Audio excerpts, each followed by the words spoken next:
चलिए सभी को गुड मॉर्निंग। आज लेट होने के लिए सबसे क्षमा चाह रहा हूँ, क्योंकि आज मैं पहले से ही लेट था। नेटवर्क जोड़ने में तो कोई ज़्यादा समय नहीं लगा। आइए सभी बच्चे फटाफट ज्वाइन करें। तुरंत मैं शुरू कर रहा हूँ, क्योंकि आज ज़्यादा लंबी क्लास नहीं हो पाएगी। आवाज़ बता दीजिए, आवाज़ और वीडियो क्वालिटी किस प्रकार से आ रही, बस यही सभी बच्चे फटाफट सूचित कर दें।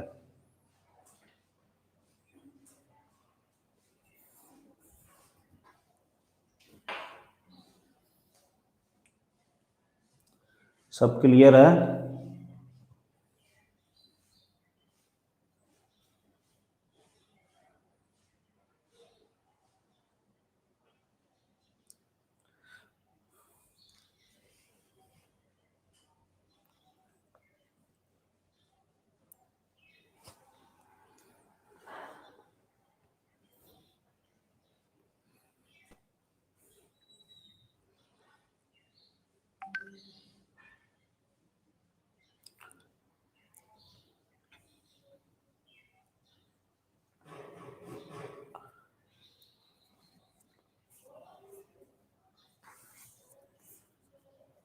सब क्लियर है? बच्चे सब फटाफट ज्वाइन कर लीजिए।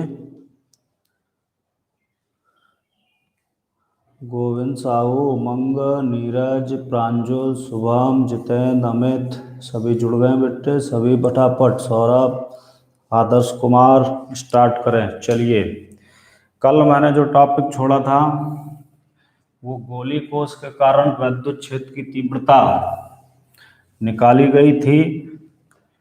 ठीक है, अब यहाँ से लगभग आपका चैप्टर समाप्त हो जाता है। इसमें आप लोग एक और रिजल्ट पढ़ लीजिए, मिल्कन का प्रयोग, जो तेल की बूंद के लिए निकाला गया था। मिल्कन के प्रयोग से किसी विद्युत क्षेत्र में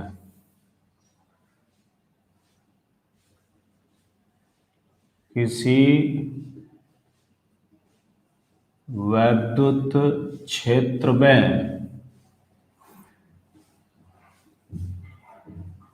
तेल की बूंद का संतुलन बताया गया था।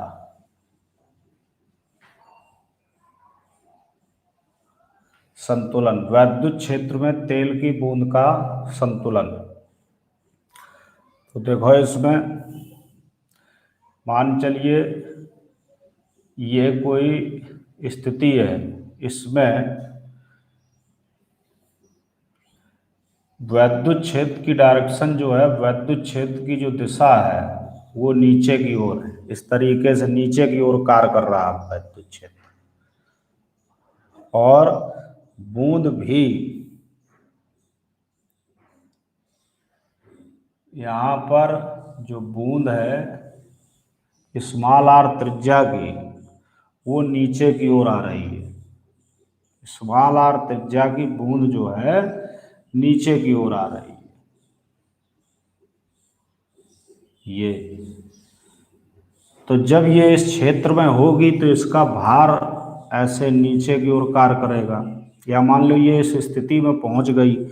अब यहाँ पर ये संतुलित कैसे होगी बेटा? संतुलित, तो संतुलित इसको करने के लिए मिल्कन ने ये बताया था कि जब ये इस तरीके से तेल की बूंद इस प्रकार से इसमें चलती, ठीक है, ये तेल की बूंद है और इसका संतुलन यानी भार नीचे की ओर कार्य कर रहा है, तो इस पर जो कार्य करने वाला बल होता है वो जस्ट ऊपर कार्य करता है, उसको इन्होंने बताया QE। तो संतुलन का प्रतिबंध जो है, यानी संतुलित ये तब मानी जाएगी, संतुलन का प्रतिबंध, संतुलित ये तब मानी जाएगी जब QE बराबर mg होगा। तो ये याद रखिए, ये मिल्कन के प्रयोग से तेल की बूंद के लिए संतुलन है क्यू ई बराबर एम जी, जब ऐसी कंडीशन है तब। अब इसी में देखो, चूंकि द्रव्यमान बराबर आयतन गुणा घनत्व, रो ले लीजिए या डी ले लीजिए। अगर ये बूंद है, बूंद की त्रिज्या आर है, तो बूंद जो है गोलाकार मानी जाती है, इसलिए m बराबर 4/3 pi R cube into rho, v बराबर 4/3 पाई आर क्यूब। तो ये वैल्यू जब इसमें पुटअप कर दोगे तो ये मान बन जाएगा बेटा क्यू ई बराबर 4/3 पाई आर क्यूब इंटू रो। यहाँ से अगर निकालना हो बूंद की त्रिज्या बताइए, कभी सवालों में पूछ देता है, संतुलन ये आपको याद रखना है।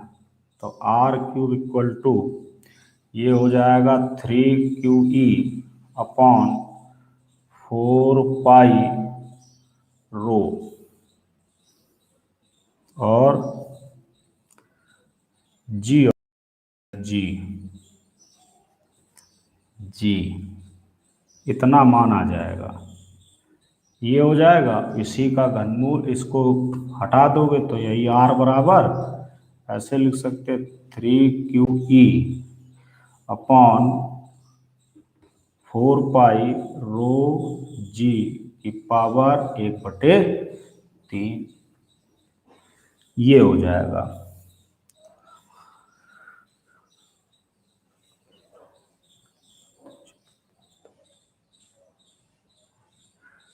ये हो गया मिल्कन का प्रयोग, यानी तेल की बूंद के लिए संतुलन। इसका स्क्रीनशॉट ले लो बेटा। इसके बाद इसमें आगे बताया जाए,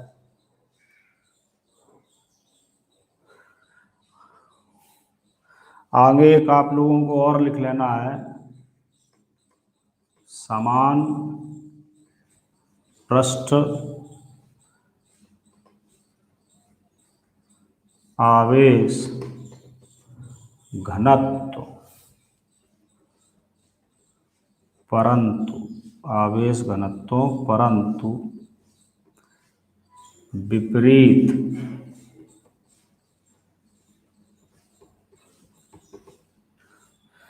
प्लेटों के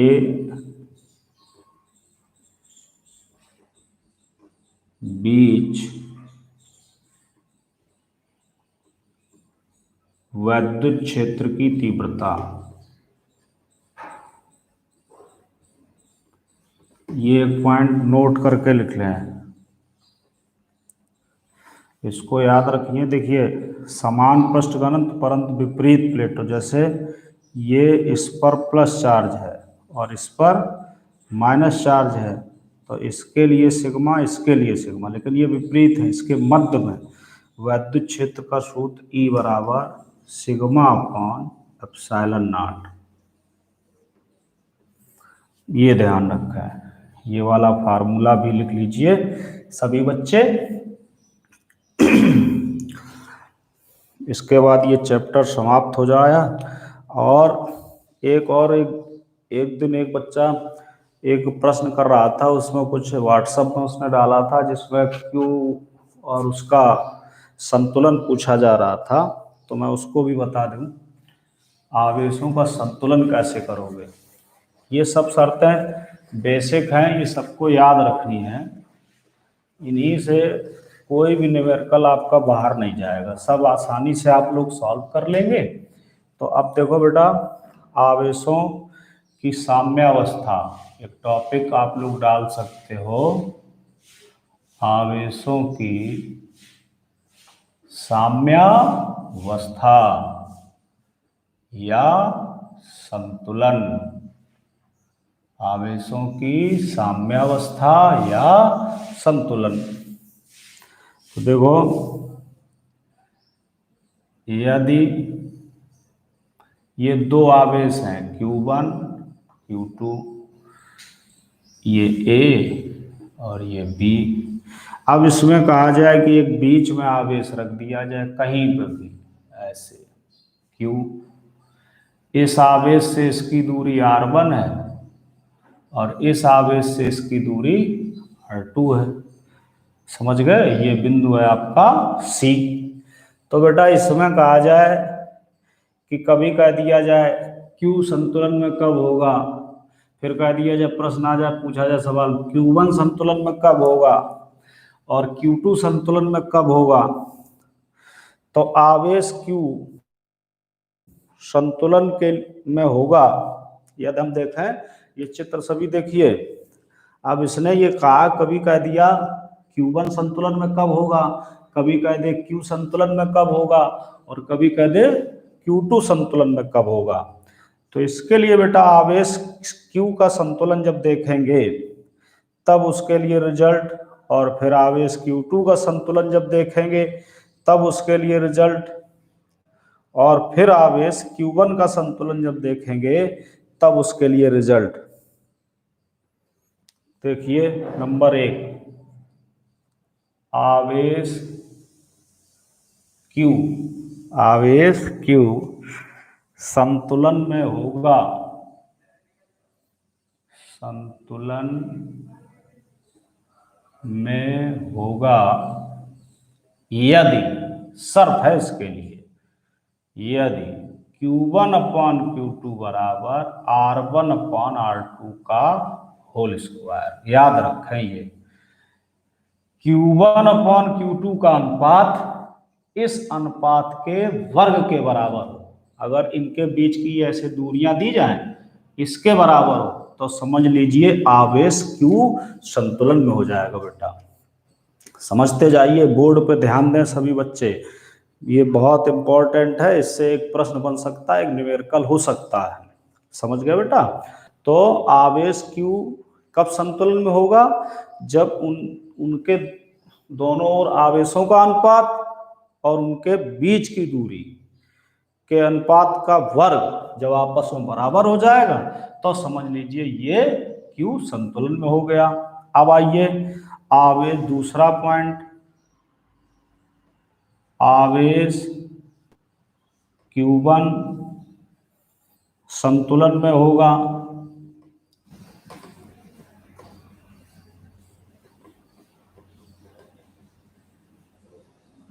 यदि, आवेश Q1 संतुलन में होगा यदि शर्त क्या हो, देखो अब उसी से बनाओ, Q/Q2।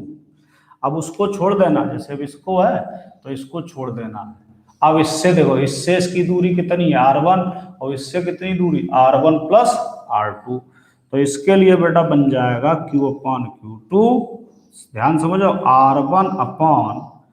R1 square upon R1 + R2 का होल स्क्वायर। या अलग लिख सकते हो R1/R2 ऐसे, R1/R1 + R2 पूरे का होल स्क्वायर। तो ये संतुलन होगा कौन सा, Q1।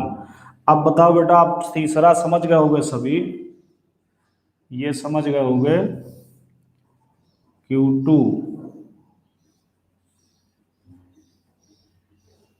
संतुलन में होगा यदि क्या लिखोगे, अब बचा Q और Q1, तो अब क्या लिखोगे, Q/Q1 तो होगा ही, इससे Q की दूरी कितनी है R2 स्क्वायर बटे इसकी दोनों के बीच की यहाँ की दूरी है R1 + R2 का होल स्क्वायर, या इसको R2/R1 + R2 पूरे का होल स्क्वायर।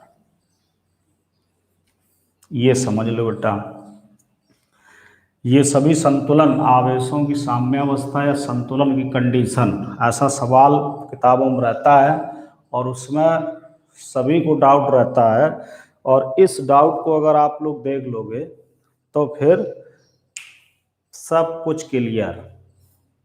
आइए देखिए इसको जरा, बताइए किसी कोई दिक्कत तो नहीं।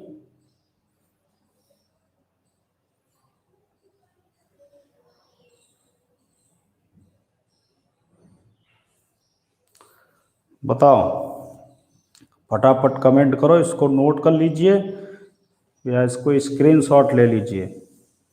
ये समझ में आ गया। अब इससे आधारित जो सवाल लड़के जिनके पास हो उस तरीके से सॉल्व करेंगे। अब बताइए, मैं देख रहा हूँ, कमेंट करिए फटाफट। सबको क्लियर है? गोविंद, उमंग यादव, नीरज, गोविंद, पंकज, सबको क्लियर? सर सेकंड स्टेप दोबारा बता दीजिए। विवान, हाँ, और बताओ, और किसी कोई दिक्कत? सेकंड और थर्ड बेटा बिल्कुल एक जैसा। सेकंड स्टेप में जिसका संतुलन पूछे उसके बस अतिरिक्त वाले का ध्यान रखना। जैसे सेकंड में Q1 है, तो Q1 का जब संतुलन निकालोगे, यानी इस आवेश का, तो इस आवेश का बेटा जब निकालोगे संतुलन, तो ये देखो, ये दो बचेंगे आपके। तो इसको लिखा तो इससे इसकी दूरी, तो ये R1 हो गई, और इससे इसकी दूरी R1 प्लस R2 हो गई। तो Q/Q2 बराबर R1/R1 प्लस R2 का होल स्क्वायर, ऐसे लिख सकते हैं। तीसरे में इसका निकालना है संतुलन, तो अब ये दो बचे, तो Q/Q1, इसकी दूरी इससे R2 है तो R2 स्क्वायर, इससे इसकी दूरी R1 प्लस R2 है तो R1 प्लस R2 का होल स्क्वायर। ठीक है बेटा, समझ गए सभी?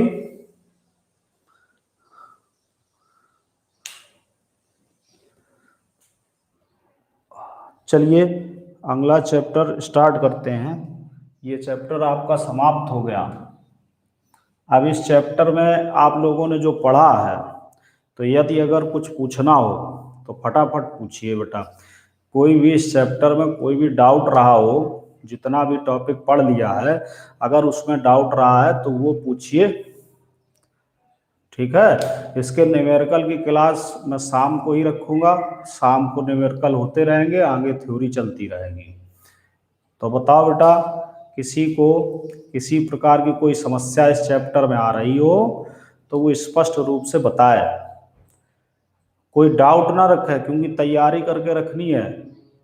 समझ गए? बताओ। और यदि अगर किसी को कोई समस्या नहीं है तो फिर रहने दीजिए।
हाँ बताओ बताओ, किसी को कोई दिक्कत हो तो वो पूछ सकता है।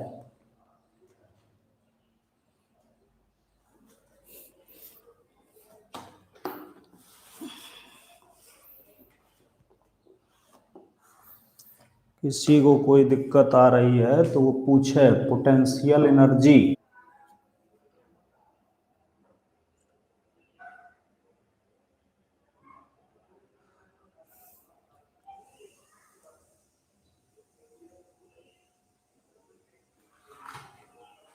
सर एरिया वेक्टर बता दो। हाँ ठीक है बेटा, अभिषेक Kushwaha area vector, Kuldeep Sahu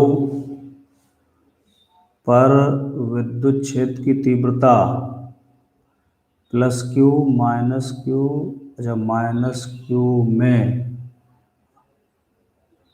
-Q पर विद्युत क्षेत्र की तीव्रता। और आपने जितना पढ़ाया है, हाँ बेटा, अगर समय मिलता है तो सब कुछ पढ़िए। ठीक है, और भी पढ़ सकते हो। ये जो मैंने पढ़ाया है, ये परीक्षा की दृष्टि को देखते हुए पढ़ाया गया है। बहुत ज़्यादा समय ना गुजारिए, यदि अगर आपको समय मिलता है तो उसको आप पढ़ सकते हैं।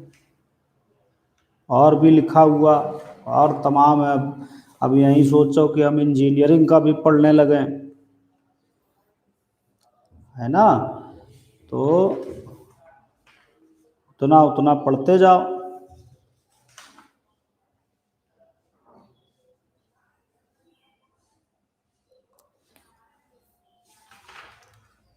ठीक है, तो फिर आइए सबके एक एक करके क्वेश्चन लेते हैं।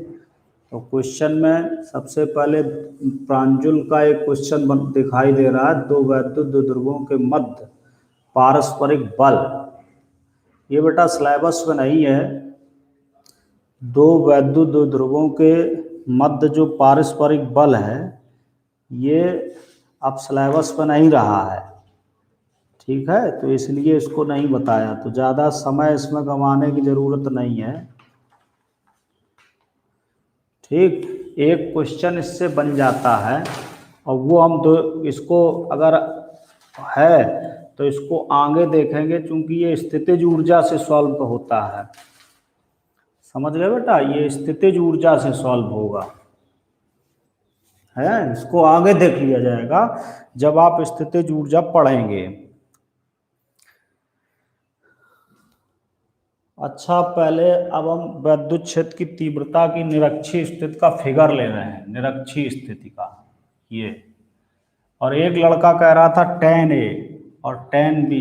पहले इसको देखो, tan A 0 से 0 स्थिति को हम tan A स्थिति बोलते हैं।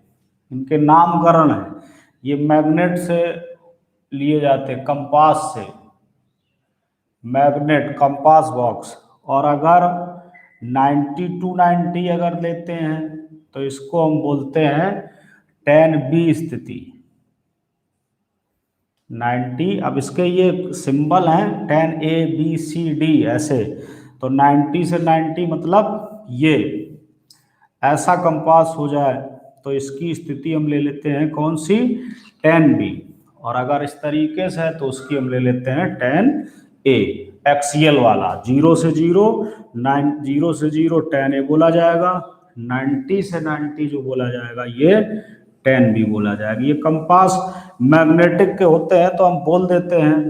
एक्सियल के लिए जब हम कहते हैं तो उसकी स्थिति को हम tan A बोलने लगते हैं। और अगर ये परपेंडिकुलर एक्सिस के परपेंडिकुलर है तो उसकी स्थिति को हम tan B नाम दे देते हैं। इस तरीके से tan C दे सकते हो। ऐसे इसके एक सिंबल है, 0 से 0 याद रखिए, 0 से 0 tan A, 90 to 90 tan B। तो देखो निरक्षीय स्थिति में ये प्लस Q हमने माना, या ऐसा करें, यहाँ हम मान लेते हैं माइनस Q और यहाँ ले लेते हैं प्लस Q। तो जब निरक्षीय है तो ये एक वैद्युत द्विध्रुव है, इसकी लंबाई 12 है। अब क्या है कि हमें इस बिंदु पर वैद्युत क्षेत्र की तीव्रता निकालनी है। ठीक है बेटा, तो देखो माइनस Q आवेश के कारण अगर वैद्युत क्षेत्र की तीव्रता निकालोगे तो ये इस तरीके से उसी आवेश की ओर हो जाएगी। डायरेक्शन सभी बच्चे बहुत ध्यान से समझ लें। अगर कहीं पर बिंदु आवेश प्लस का है तो उससे किसी बिंदु पर वैद्युत क्षेत्र की तीव्रता बाहर की ओर होगी। अगर बिंदु आवेश माइनस का है तो उससे किसी बिंदु पर वैद्युत क्षेत्र की तीव्रता अंदर की ओर होगी। ये ध्यान रखिए। तो माइनस Q आवेश है तो वैद्युत क्षेत्र की तीव्रता यहाँ हो जाएगी। इसको अगर हम मान लें E1 या E जो भी मानना चाहो, E1 मान लो। इसके बाद देखो प्लस Q आवेश से बाहर की ओर बताया, तो जैसा है बस सीधा उसी अक्ष पर खींचे चले जाओ। इसको आपको स्केल रख के सीधा खींचे चला जाना है, घुमाना नहीं है। ये बन गया आपका E2 वेक्टर। समझ गए? तो जब ये दो वेक्टर बन गए तो इनका परिणामी यहां बन जाएगा तीसरा E वेक्टर। ये और ये, इसका कोण थीटा, ये इसका कोण थीटा, इसका कोण थीटा।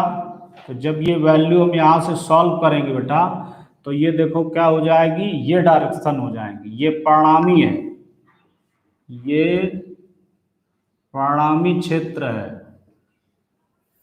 समझ गए? तो इस प्रकार से निकालने के लिए दो तरीके मैंने बताए थे, वो आप लोगों ने देखे थे, एक वेक्टर मेथड का और एक इसका, कि जैसे इसका हम ये वाला घटक लिखेंगे तो E1 cos थीटा, इसका ये वाला घटक लिखेंगे तो E2 cos थीटा।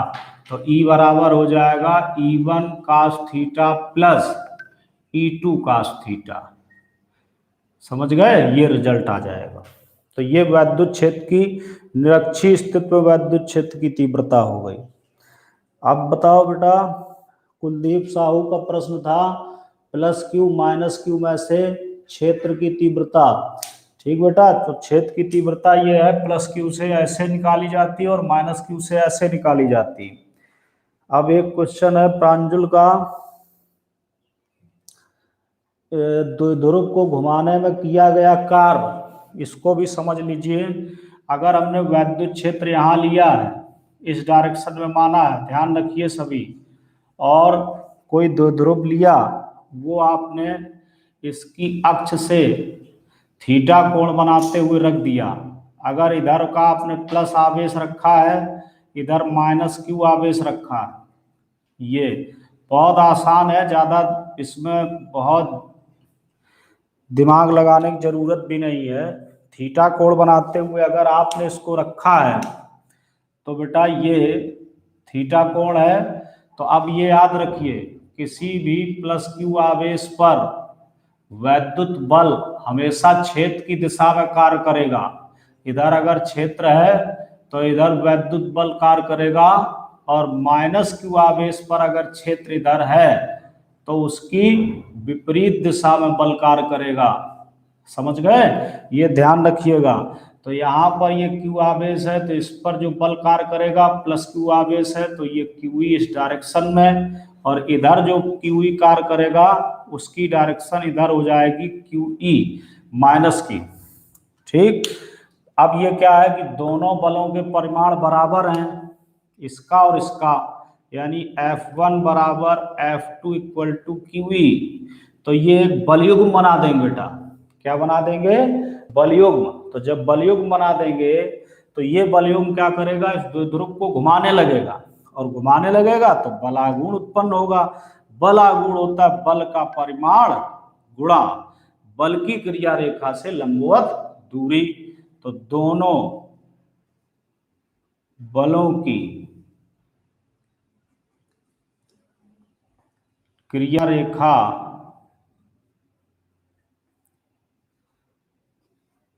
लंबवत दूरी।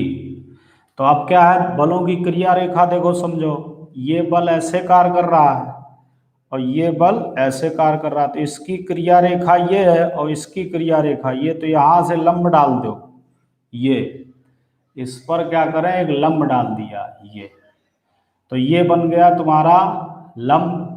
और लंब की वैल्यू अगर इसका आप साइन ले लेंगे ये, तो इसका साइन थीटा बराबर लंब बटे कर्ण, तो ये बन जाएगा 12 साइन थीटा। मैं डायरेक्ट लिख दे रहा हूं इसका मान। तो अब बेटा देखो, टाउ बराबर एफ इंटू 12 साइन थीटा, या F1 कुछ भी लिख लीजिए, टाउ बराबर यहाँ पे आ जाएगा Q E into 12 sine theta. तो Q इंटू 12 P हो जाता है, तो टाउ इक्वल टू आ जाएगा PE साइन थीटा। और बलागुण भी एक सदिश राशि होती है, तो इसको सदिश फॉर्म में भी लिख सकते हो, P vector cross E vector. ये हो गया द्विध्रुव पर आघूर्ण। अब इसी को जब हम कार्य की कल्पना करेंगे, यानी द्विध्रुव के लिए जब कार्य निकालेंगे, तो उसके लिए बेटा वैद्युत द्विध्रुव वैद्युत विभव का हमारा जानना बहुत जरूरी है। तो उसको मैं अगले चैप्टर में बताता हूँ। और बताइए, पूछिए, और किसी को कोई डाउट रहा हो इस चैप्टर में, कोई बताओ बेटा,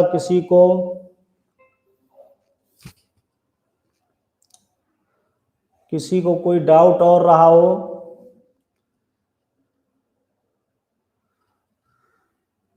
फटाफट फटाफट क्वेश्चन दीजिए।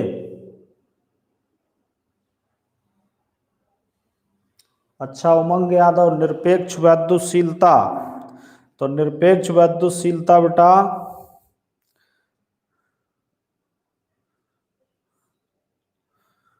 निरपेक्ष वैद्युतशीलता को लिखते हैं ER से। और क्वेश्चन ले लीजिए, और ले लीजिए, मैं एक साथ 2-3 बता देता हूं। एरिया वेक्टर, अच्छा बहुत अच्छे अभिषेक, एरिया वेक्टर।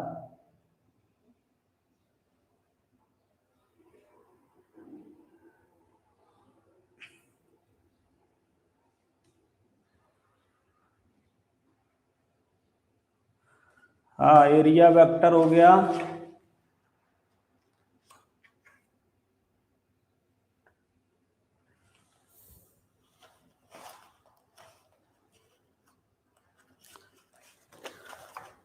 आज आप लोगों को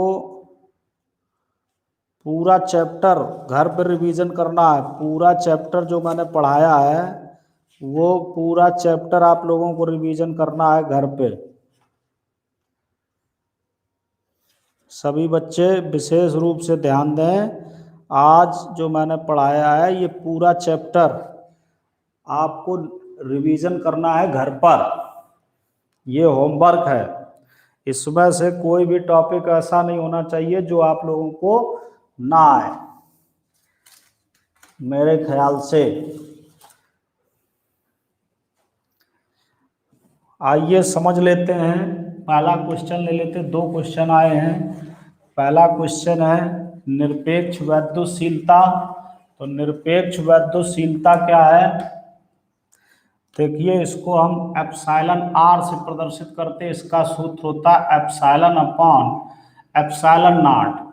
ये है निरपेक्ष विद्युतशीलता। बेटा क्या है कि किसी माध्यम में या किसी माध्यम की विद्युतशीलता तथा निर्वात की विद्युतशीलता के अनुपात को निरपेक्ष विद्युतशीलता कहते हैं। इसे एप्सिलॉन R से प्रदर्शित करते हैं। Epsilon R equal to epsilon upon epsilon not. और ये चूंकि विद्युतशीलता का अनुपात होता है तो इसलिए इसका कोई मात्रक नहीं होता है। इसके बाद दूसरा क्वेश्चन था एरिया वेक्टर। एरिया वेक्टर क्या है इसको समझ लीजिए। एरिया वेक्टर ये है, बहुत आसानी से समझाते हैं कि कोई भी पृष्ठ अगर लिया गया है तो उस पृष्ठ पर एक ऐसा सदिश खींचिए जिसकी दिशा पृष्ठ के अभिलंबवत हो। एक ऐसा सदिश खींचिए जिसकी दिशा पृष्ठ के अभिलंबवत हो। ठीक है, तो वही उस पृष्ठ का क्षेत्रफल सदिश कहलाता है। एक ऐसा सदिश बना लीजिए जिसकी दिशा पृष्ठ के कैसे हो, अभिलंबवत, तो वही उसका बेटा कहलाएगा क्षेत्रफल सदिश। इसको देख लो, क्षेत्रफल सदिश को हम कैसे परिभाषित करते हैं, ये सभी को समझ में आ गया होगा कि अगर हमने एक पृष्ठ क्षेत्रफल लिया है, कौन सा क्षेत्रफल, पृष्ठ क्षेत्रफल अगर हमने दर्शाना है तो पृष्ठ क्षेत्रफल के लिए एक ऐसा वेक्टर खींचेंगे जिसकी डायरेक्शन, एक ऐसा वेक्टर खींचिए, ठीक है, और उसकी डायरेक्शन किधर लीजिए, पृष्ठ के क्षेत्रफल के लिए निर्धारित कीजिए। ठीक, और बस एक कंडीशन उसमें लगा देंगे कि उस वेक्टर का जो परिमाण है वो क्षेत्रफल के बराबर हो जाए। समझ गए? एक ऐसा वेक्टर लो और उसकी उस पृष्ठ के अवलंबन डायरेक्शन बनाओ और उसका परिमाण अगर क्षेत्रफल के बराबर तो समझ लो वो क्षेत्रफल सदिश हो गया। जैसे ये है, इस पर हमने एक ऐसा वेक्टर लिया और इसका इस वेक्टर का जो परिमाण है वो इस पृष्ठ के क्षेत्रफल के बराबर है। तो बस इसको हमने लिख दिया ए वेक्टर, इसके लिए एकांक सदिश मान लिया एन कैप। अब इसका सूत्र लिखेंगे तो ए वेक्टर बराबर एन कैप इंटू ए, या ए इंटू एन कैप, ये कहलाता है क्षेत्रफल सदिश।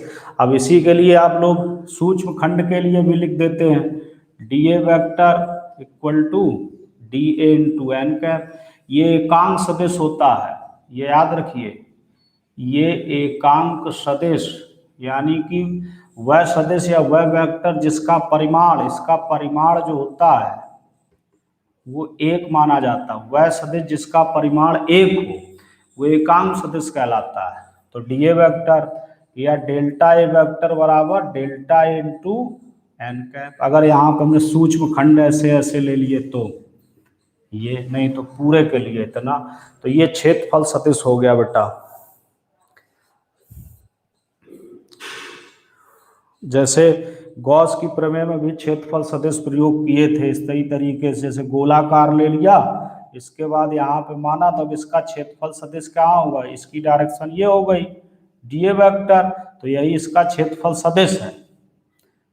कहीं पे भी ऐसा ले लिया, ये देखो पृष्ठ, तो अब इसका क्षेत्रफल सदिश इधर होगा। अगर आपने यहां ले लिया तो इसका क्षेत्रफल सदिश इधर होगा। तो ये हो जाएगा बेटा क्षेत्रफल सदिश। चलिए फिर ये चैप्टर अब समाप्त हो गया लगभग, इसमें अब किसी को कोई दिक्कत नहीं होनी चाहिए, समझ गए। अब एक दो परिभाषाएं अगले चैप्टर की लेकर शुरू कर देते हैं, फिर सेशन आज समाप्त किया जाए। एक परिभाषा है, ये आज का मान चलिए रिवीजन उसका था। अब अगला चैप्टर देखो, चैप्टर 2, एक चैप्टर आपका समाप्त हो गया। चैप्टर का नाम है स्थिर वैद्युत तथा विभव, अंग्रेजी में कहते हैं इलेक्ट्रोस्टैटिक पोटेंशियल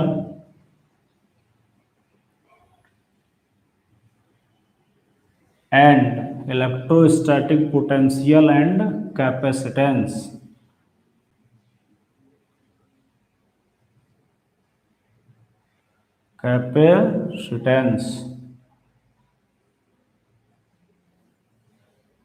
ये हो गया, ये तुम्हारा अगला चैप्टर है इलेक्ट्रोस्टैटिक पोटेंशियल, यानी कि स्थिर वैद्युत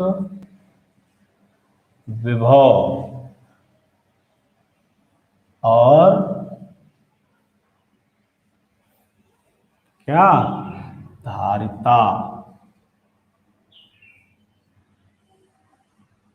ये बन जाएगा, ठीक।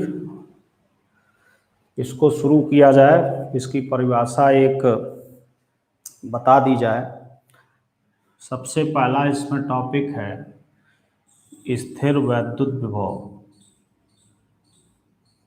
स्थिर पहले विभव पढ़ेंगे, इसके बाद धारिता पे चलेंगे। स्थिर वैद्युत विभव, इलेक्ट्रोस्टैटिक पोटेंशियल।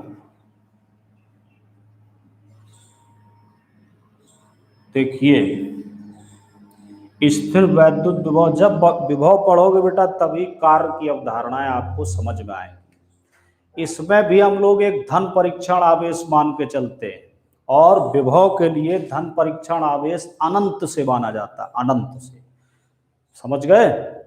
तो विभव के लिए बेटा क्या है कि किसी धन परीक्षण आवेश को अनंत से किसी वैद्युत क्षेत्र में लाने में किया गया कार्य तथा उस धन परीक्षण आवेश के अनुपात को वैद्युत विभव या इलेक्ट्रोस्टैटिक पोटेंशियल कहते हैं। समझ गए बेटा कि किसी धन परीक्षण आवेश को अनंत से किसी वैद्युत क्षेत्र में किसी बिंदु तक लाने में किया गया कार्य तथा उस धन परीक्षण आवेश के अनुपात को वैद्युत विभव कहते हैं। इसे V से प्रदर्शित करते हैं, इससे V से। तो देखो कि यदि हमने कोई धन परीक्षण आवेश Q नॉट था और इसको हम ले गए किसी क्षेत्र में, और किसी क्षेत्र में ये बिंदु है, ये आवेश का कोई क्षेत्र है और उसको हम इस बिंदु तक ले गए। अब ये परीक्षण आवेश यहाँ पहुँच गया, तो यहाँ से लेकर यहाँ तक जो हमने कार्य किया, मान लो इस यहाँ तक पहुँचने में कार्य W हुआ, ठीक है, किया गया जो कार्य है, और इस परीक्षण आवेश का अनुपात इस बिंदु पर वैद्युत विभव कहलाएगा। यानी इस बिंदु का कह दिया जाए विभव क्या है, तो V बराबर W/Q नॉट। समझ गए? इसका मात्रक वैसे तो हम जूल प्रति कूलाम लिखेंगे, ठीक है, और इसी को हम बोलते हैं वोल्ट। क्या बोलते हैं? वोल्ट बोलते हैं। समझ गए? जूल प्रति कूलाम, या इसी को क्या बोलोगे? वोल्ट। तो ये हो गई परिभाषा किसी धन परीक्षण आवेश को अनंत से किसी वैद्युत क्षेत्र में किसी बिंदु तक लाने में किया गया कार्य तथा उस धन परीक्षण आवेश के अनुपात को उस बिंदु पर वैद्युत विभव कहते हैं। इसे V से प्रदर्शित करते हैं, अर्थात V बराबर W/Q नॉट।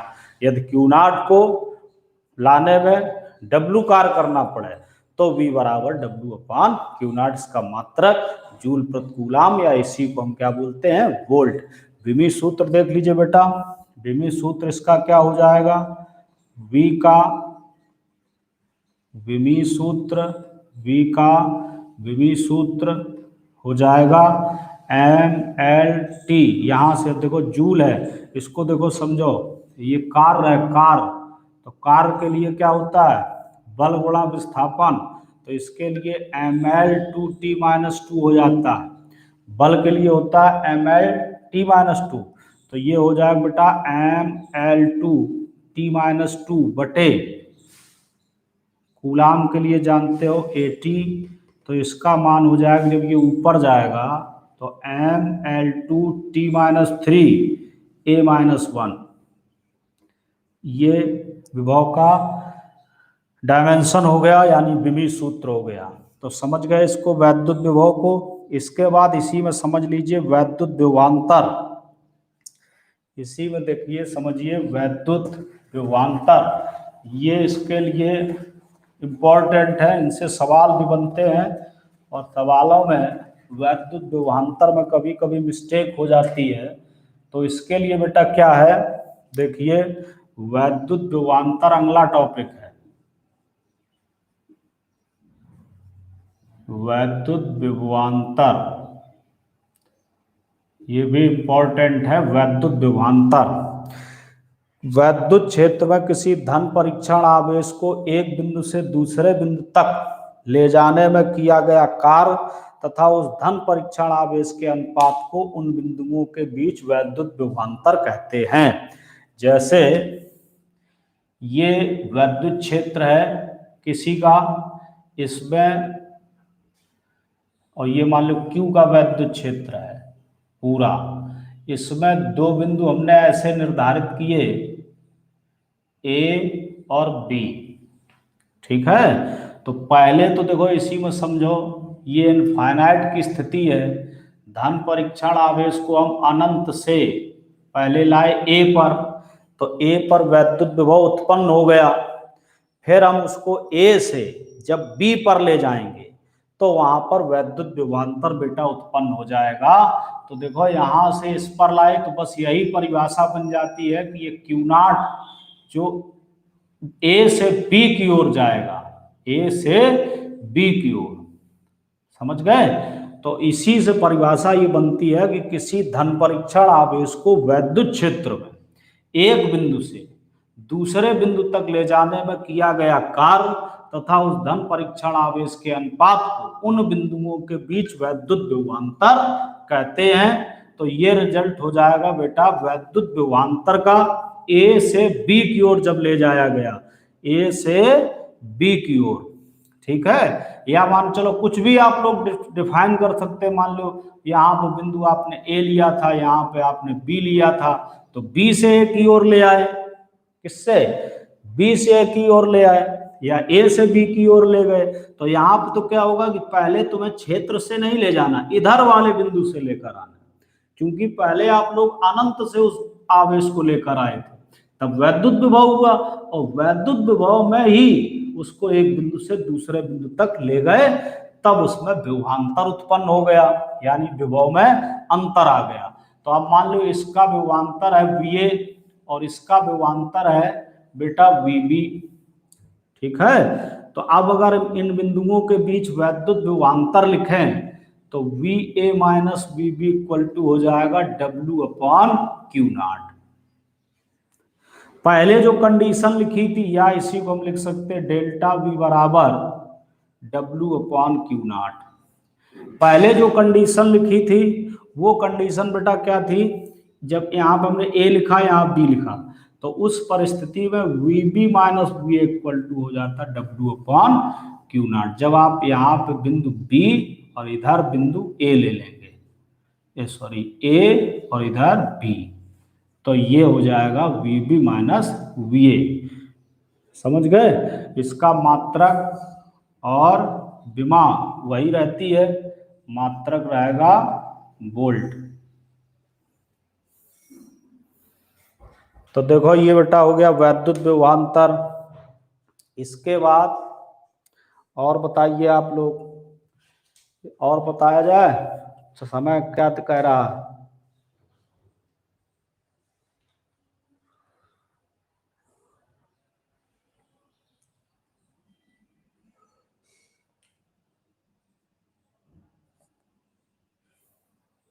समझ में आ गया कि नहीं, बताओ सभी बच्चे बताइए। चलिए फिर मैं इसके लिए आवेश का चलना इधर से उधर, ये सभी मैं फिर अगले लेक्चर में ही कल ही बताता हूँ, ठीक। बस आज के लिए सभी को नमस्ते, ठीक है। अच्छे से पढ़ाई करिए, पूरा समय जो है दीजिए स्टडी में, ठीक है। तो अब मैं आप लोगों के डाउट जो है रोज का रोज क्लियर करता रहूँगा। किसी को भी कोई समस्या हो तो तुरंत कमेंट में लिख दिया करें, ठीक है। नहीं कमेंट में लिख पाया व्हाट्सएप में डाल दे तो मैं अगले दिन ले लूँगा। समझ गए बेटा। तो फिर आज क्लास समाप्त किया जा रहा है। सभी को मेरे तरफ से आज के लिए शुभकामनाएं। अच्छे से मेहनत करो, अच्छा स्टडी करो, तो जिससे रिजल्ट जो है अच्छे प्राप्त हो। ओके।